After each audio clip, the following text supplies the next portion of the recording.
With the on-stop barrage of limited characters, no officially stated start or rerun banners, and never-ending anxieties of the gambling aspect of Honkai Star Rail, not in-games. At the time of recording, I just lost my rate up again on the limited banner in Honkai Star Rail, and instead of uninstalling the game, I thought why not turn my poor experience into an even worser one by scripting and editing a who know how long is going to take video on why the Honkai Star Rail gacha system is the worst aspect of the game, and the same could be said for Genshin as well. I mean, we all know it sucks, there is no discussion to be had there, but I wanted to explore the uncharted territory, the part of the ocean the Nemo wasn't supposed to roam around, or in this case, Bailu. To quickly brush up your memory, if you haven't seen our gacha video at launch, Honkai Star Rail and Genshin Impact, the one who started this type of gacha, are notoriously known for the horrors of the gacha system, or increase in heart rate, for better or worse. You have a whopping 0.6% chance of getting a highest rarity character or weapon from the gacha banners, the rates remaining the same for both weapons and characters.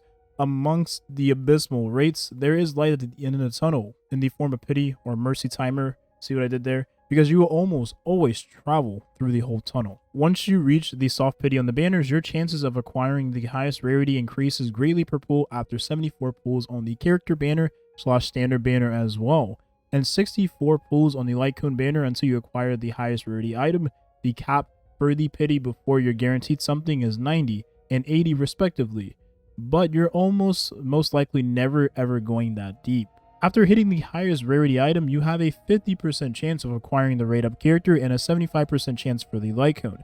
If you hypothetically lose either rate ups, then on your next pity for either or you will receive the advertised item of that banner, whether it's a character or light cone, and if you hypothetically win that rate up, then try not to get too ahead of yourself because you're only delaying the inevitable. Now I want to give credit where it's due, and that's Honkai Star Rail having a slightly improved gacha from Genshin Impact. But considering it's only improved in the respective light cone banners, which for most players is a no-go anyways, but going from having to pity twice before then receiving the rate up you want it on the banner is going to be a net positive for every single player. However, when you do lose your rate up in Honkai Star Rail, it does sting a lot more, and that's only because over time you acquire premium gacha dupe currency, which can then be converted into one of 7 standard banner light cones, which you could lose your rate up to anyways.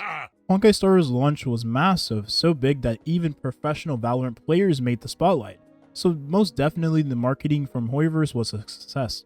And for the general audience that was cultivated at the time, I think we can all agree we had a little too much fun. Every game at its official launch is always going to have a most sought after character, and Honkai Star Rail was no exception. That character was Bronya, and oh my, it was a complete bloodbath. To be fair, she is the most sought after character from the original cast of launch characters, and she hasn't even budged from the realm of the top tier, not even the slightest bit. What made the Bronya fiasco a thing at launch? Well, there was only 4 ways of acquiring the character, 2 of which were hard for most players because at the time not everyone was willing to spend premium in-game currency on that banner, and both ways greatly encouraged spending on that banner.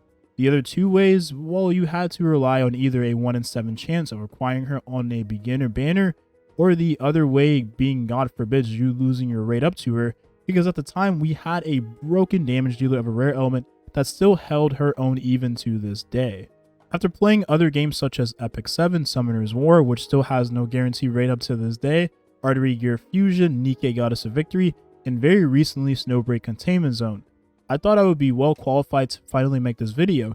In each of those aforementioned titles, the highest rarity units aren't necessarily as luxurious as a 5-star character in Honkai Star Rail, and that's because the highest rarities in those mentioned titles aren't as few and far in between as they are in Honkai Star Rail. The low-hanging fruit would be to obsessively ponder on the absolutely abysmal rates of the banners in the game, but although that being a point I could choose to base the whole discussion around, it really isn't the worst aspect of the gacha system in its entirety, in my honest opinion. The true culprit behind the disparity of Honkai Star Rail's gacha system is many issues, and one of those being the flawed design of the game.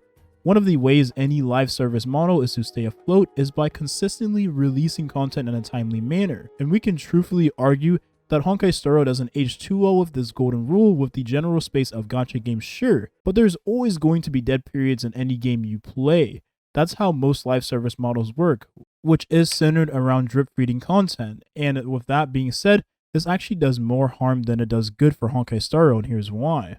Honkai Star Rail for some players is the perfect game, and for some others it unfortunately can be treated no more than a side game.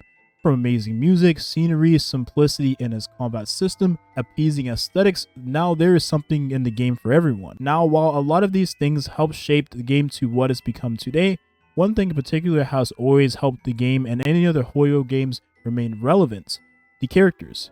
Gacha games are mostly treated as a character collector. Filling up the Pokédex is a term pretty prevalent within the gacha gaming genre, and for the most part that's exactly the type of audience that Hoyoverse wishes to cultivate in their games.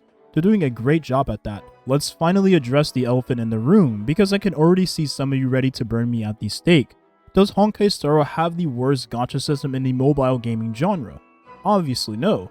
I've played Fate Grand Order and I found very quickly that the gacha system in our game is child's play after experiencing the horrors of 900 Saint Quartz without a single SSR, which is the highest rarity unit in that game, which is the equivalent of 300 rolls on the raid up banner in Honkai Star Rail. So in the 300 pulls it would take me to get my first raid up, I would have already pulled 2 at the minimum in Honkai Star Rail, but damn, that might actually be worth it for this character. I'm joking, I don't think I'm being serious here. The biggest problem lies with the fact that Honkai Star Rail advertises itself as a pretty character collecting game, which, much like Genshin Impact, is a part of the reason why it's appealing to a broader audience, and in doing so, that indirectly becomes the main game's content. And if the content of the update cycle is the characters, and there's no way to obtain a limited raid up every patch for the players that fell victim to the game's unfair gacha, then in my honest opinion that is truly the problem with Honkai Star Rail's gacha system. But it's also something that may not be resolved anytime soon. So there you have it. I enjoy Honkai Star Rail, but there's one thing I cannot wrap my head around, and that's going to be the gacha. Now obviously it affects every player that plays this game, whether you're a whale, a light spender, or someone who has never spent money on a video game before.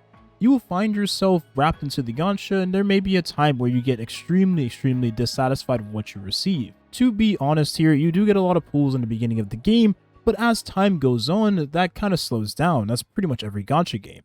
But one thing Honkai Star Rail is doing as of right now that seems pretty promising is giving more ways of providing gems to the players. But as time goes on, I'm starting to believe that we're going to receive even more limited characters than we receive in Genshin Impact. And if they give you a free extra 10 pull, free 20 pull every patch, let's be honest here, 2 new characters, that's not really going to do much. That's the video here. If you enjoyed this style of video, definitely let me know in the comment section down below how we can improve, what you think of it, and your overall thoughts on what I discussed in this video. I do stream on Twitch, twitch.tv/Toshio. I actually did stream today, and I plan to stream going forward, so definitely check out the link in the description. Thank you for watching, and have a nice rest of your day. Peace.